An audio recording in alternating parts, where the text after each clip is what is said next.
வணக்கம். கொஞ்சம் உடல்நிலை சரியில்லை, அது மட்டும் இல்லாமல் மோசமான த்ரோட் இன்ஃபெக்ஷனும் கூட இருந்தாலும் ஒரு சில முக்கியமான நிகழ்வுகள் நடந்திருக்கு. அதை உங்ககிட்ட ஷேர் பண்ணோம் அப்படின்னு தான் இந்த வீடியோ.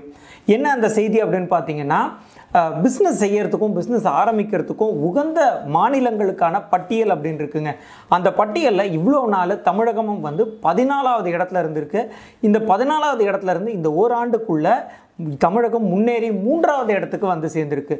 ஸோ இந்த வருடம் தொழில் செய்யவும் தொழில் ஆரம்பிக்கிறதுக்கும் உகந்த மாநிலங்கள் பட்டியலில் தமிழகம் 3வது இடம் பிடிச்சிருக்கு. என்னென்ன காரணங்கள்னால தமிழகம் இந்த அளவுக்கு ஒரு அசூர வளர்ச்சி அடைஞ்சு 14வது இடத்துல இருந்து 3வது இடம் அப்படின்ற நிலைக்கு அடைஞ்சிருக்கு அப்படின்றத பற்றி தான் நம்ம இந்த வீடியோவில் பார்க்க போகிறோம்.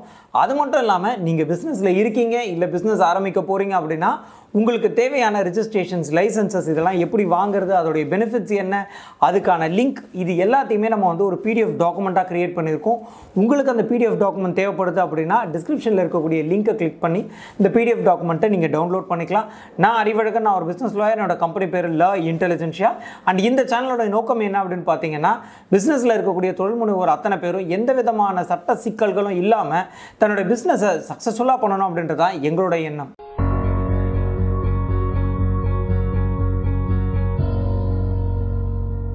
நம்ம எல்லாருக்குமே பரிச்சயப்பட்ட சிஐஐ, அதாவது கான்ஃபெடரேஷன் ஆஃப் இந்தியன் இண்டஸ்ட்ரி, இந்த சிஐஐயும் விகடன் குழுமமும் சேர்ந்து ஒரு நிதி மாநாடு ஒன்று அமைக்கிறாங்க.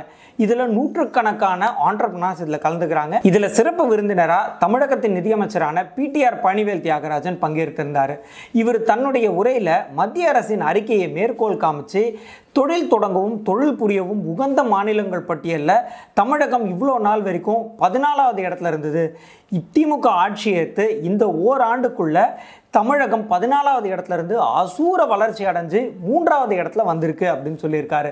அதாவது நீங்கள் ஒரு புதுசாக பிஸ்னஸ் ஆரம்பிக்கணும் அப்படின்னாலும், இல்லை பிஸ்னஸ் பண்ணிகிட்டு இருக்கிறீங்க அப்படின்னாலும் அதுக்கு நல்ல என்விரான்மெண்ட்டும் நல்ல அட்மாஸ்பியரும் இருக்கக்கூடிய மாநிலமாக தமிழகம் 3வது இடம் பிடிச்சிருக்கு அப்படின்னு இவருடைய அறிக்கை சொல்லுது. தமிழகம் எப்படி இவ்வளோ பெரிய அசூர வளர்ச்சி அடைஞ்சு தொழில் புரியவும் தொழில் ஆரம்பிக்கவும் உகந்த மாநிலங்கள் பட்டியலில் 3வது இடம் பிடிச்சிருக்கு, இதுக்கான காரணங்கள்லாம் என்ன அப்படின்னு நம்ம கொஞ்சம் கொஞ்சமாக ஆராய்ச்சி பண்ண ஆரம்பித்தோம். அதோட விளைவாக ஒரு 5 காரணங்கள் நம்ம பார்த்துருக்கோம். என்னென்ன அந்த 5 காரணங்கள் பார்க்கலாம் ஒன்றொன்னா. முதலாவது காரணம் அப்படின்னு பார்த்தீங்கன்னா, உற்பத்தி ஆலைகளின் எண்ணிக்கை. தமிழகத்தில் மொத்தமாக 38,837 உற்பத்தி ஆலைகள் இருந்துகிட்டு இருக்குங்க. தமிழகம் தான் இந்தியாவிலேயே அதிக உற்பத்தி ஆலைகள் கொண்ட நிறுவனமாக இருந்துகிட்டு இருக்கு. இதில் சிறு குறு நிறுவனங்களுடைய பங்கு அப்படின்றது மிக மிக அதிகம். ஸோ இது முதல் காரணம். இரண்டாவது காரணம், well trained skilled labour force. தமிழகத்தில் மட்டும் பார்த்தீங்கன்னா சுமார் 22 லட்சம் பேர் இந்த இண்டஸ்ட்ரீஸில் பணிபுரிஞ்சிட்டு இருக்காங்க. இவங்களுக்கு நல்ல ட்ரைனிங்கும் இங்கே ஒர்க் பண்ணுறதுக்கான நல்ல என்விரான்மெண்ட்டும் இருக்கிறதுனால தொழில் செய்யும் மாநிலங்கள் பட்டியலில் தமிழகம் 3வது இடம் பிடிச்சிருக்கிறதுக்கு இதுவும் ஒரு காரணமாக இருந்துகிட்டு இருக்கு. அடுத்து 3வது காரணம், ஜிடிபி கான்ட்ரிபியூஷன். ஜிடிபி அப்படின்றது இந்தியாவுடைய மொத்த உள்நாட்டு உற்பத்தி. இதுலேயும் தமிழ்நாடு பெரும் பங்கு வகிக்குதுங்க. இந்தியாவுடைய மொத்த இண்டஸ்ட்ரீஸ் எண்ணிக்கையில் தமிழகத்தில் மட்டுமே சுமார் 15% இண்டஸ்ட்ரீஸ் நம்ம தமிழகத்தில் இருந்துகிட்டு இருக்கு.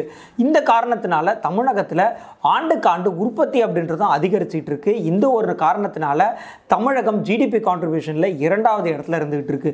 இதுவும் ஒரு முக்கியமான காரணம், தொழில் செய்ய உகந்த மாநிலங்கள் பட்டியலில் தமிழகம் 3வது இடம் பிடிச்சதுக்கு. அடுத்து 4வது காரணம், ஃபாரின் இன்வெஸ்ட்மெண்ட்ஸ். கடந்த ஓராண்டில் மட்டும் சுமார் $10 பில்லியன் வெளிநாட்டு நிறுவனங்கள் தமிழகத்தில் முதலீடு செஞ்சுருக்காங்க. இது மூலிமா சுமார் 2 லட்சம் பேர் வேலை வாய்ப்பு கிடைக்கிறதுக்கான வாய்ப்புகளும் சாத்தியங்களும் உருவாகியிருக்கு. இதுவும் ஒரு முக்கியமான காரணம், தமிழகம் சிறப்பான தொழில் வளர்ச்சி அடைஞ்சதற்கு. அடுத்து 5வது காரணமாக நம்ம பார்க்கறது, நம்ம முதலமைச்சர் மு க ஸ்டாலினுடைய கனவான 1 ட்ரில்லியன் எக்கனாமிக் க்ரோத் அப்படின்றது. நம்ம முதலமைச்சர் பதவி ஏற்ற உடனே அவருடைய விஷனாக ஒரு முக்கியமான விஷயம் சொல்லியிருந்தார். என்னென்னா, அடுத்த ஒரு சில ஆண்டுகளுக்குள்ள தமிழகம் $1 ட்ரில்லியன் எக்கானமி ரீச் ஆகும் அப்படின்னு சொல்லி. ஸோ இந்த ஒரு விஷயத்துக்காக தமிழகம் நிறைய ஸ்கீம்ஸ் சிறு குறு நிறுவனங்களுக்கு கொடுத்துக்கிட்டு இருக்கிறாங்க. சிறு குறு நிறுவனங்களை ப்ரொமோட் பண்ணுறதுக்காகவும் அவங்களுக்கு உதவி செய்கிறதுக்காகவும் நிறைய ஸ்கீம்ஸ் இன்ட்ரடியூஸ் பண்ணியிருக்காங்க. இதுவும் ஒரு முக்கியமான காரணமாக இருக்குது தமிழகம் இண்டஸ்ட்ரியல் க்ரோத் அடைஞ்சதுக்கு. ஸோ இப்போ நம்ம ஒரு 5 காரணங்கள் பார்த்தோம். இந்த காரணங்களுக்காகலாம் தமிழ்நாடு அப்படின்றது தொழில்துறையில், அதுவும் முக்கியமாக பார்த்தீங்கன்னா தொழில் செய்ய உகந்த மாநிலங்கள் பட்டியலில் 3வது இடம் அடைஞ்சிருக்கு. இன்னைக்கு நம்ம இந்த வீடியோ மூலிமா தமிழகம் என்னென்ன காரணங்களுக்காக தொழில் செய்ய உகந்த மாநிலங்கள் பட்டியலில் 3வது இடம் பிடிச்சிருக்கு அப்படின்றத பற்றி. ஸோ இது ரொம்பவே சந்தோஷமான ஒரு செய்தியாக இருக்குது. அது மட்டும் இல்லாமல் நிறைய தொழில் முனைவோருக்கு இது ஒரு ஊக்கம் கொடுக்கக்கூடிய ஒரு செய்தியாகவும் இருந்துகிட்ருக்கு.